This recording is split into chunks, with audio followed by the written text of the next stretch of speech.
సంఘ క్రమంలో చాలామందికి క్రైస్తవ ఇళ్లల్లో స్త్రీలు బోధించవచ్చు, పిల్లల దగ్గర స్త్రీలు బోధించవచ్చు, స్త్రీల దగ్గర స్త్రీలు బోధించవచ్చు. కానీ పురుషులు స్త్రీలు పిల్లలు కలిసి ఉన్న చోట పురుషులు మాత్రమే బోధించాలి అన్న ఒక రకమైన మానసికత ఉంటుంది. దానికి గల కారణం ఏమిటి అని అంటే ప్రైమరీగా 2 టెక్స్ట్స్. ఒకటి మొదటి తిమోతిలో ఉన్నది, రెండవది మొదటి కొరింథీయులకు రాసిన పత్రికలో ఉన్నది. ఇటువేమో 14, అటు 2వ అధ్యాయం. సో ఈ 2 అధ్యాయాలలో ఉన్నటువంటి ప్రధానమైన ఆంక్షలను తీసుకుని పౌలు గారు అన్నటువంటి మాటలను తీసుకుని స్త్రీకి బోధించే హక్కు లేదు, కేవలము నేర్చుకోవాలి అన్నటువంటి మాటలు చెప్తూ ఉంటారు. కానీ మనం ఏ పుస్తకాన్నైనా సరే సందర్భంలోనే చదవాలి, ఏ పత్రికనైనా సరే దానికి ఉన్నటువంటి సందర్భంలోనే చదవాలి.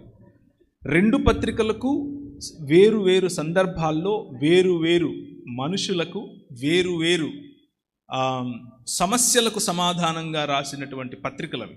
వాటిని రెండిటిని పౌలే రాసినప్పటికీ పౌలు తన అన్ని పత్రికలలో స్త్రీకి ఎంత స్థాయిని ఇచ్చాడు. ముఖ్యంగా రోమియోలకు రాసిన పత్రికను ఒక స్త్రీ చేతికిచ్చి పంపించాడు. ఆమె పేరు ఫిబే. ఆ ఫిబే కెంక్రియా అనేటటువంటి సంఘానికి ఆమె నాయకురాలు, పరిచారకురాలు అని పిలిచారు అనంటే నాయకురాలు అని పిలవటమే దాని అర్థం.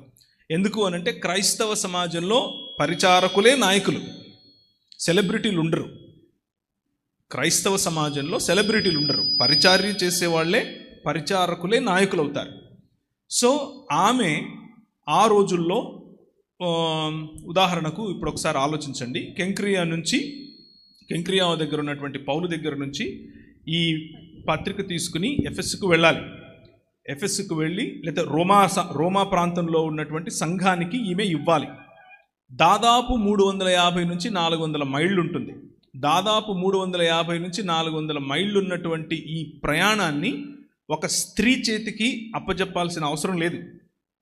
ఒకవేళ ఆమె బలహీన ఘటమైతే, ఒకవేళ ఆమె పురుషుని కంటే నిమ్నురాలైతే, ఒకవేళ ఆమె న్యూనతాభావంలో ఉన్న వ్యక్తి అయితే, ఒకవేళ ఆమెకు బుద్ధి మందగింపు అయితే, ఒకవేళ ఆమెకు కావలసినంత లేకపోతే ఆమె ప్రయాణానికి కావలసినంత ఆ ఆర్థిక స్థోమత లేకపోతే, అలాగే ప్రావీణ్యత లేకపోతే, అలాగే ఆయన రాసినటువంటి ఈ గ్రీకులో రాసినటువంటి వాళ్ళు మాట్లాడేటటువంటి భాష సిరియాక్ లేకపోతే అరమాయిక్ భాషలు మాట్లాడాలి. ఎందుకంటే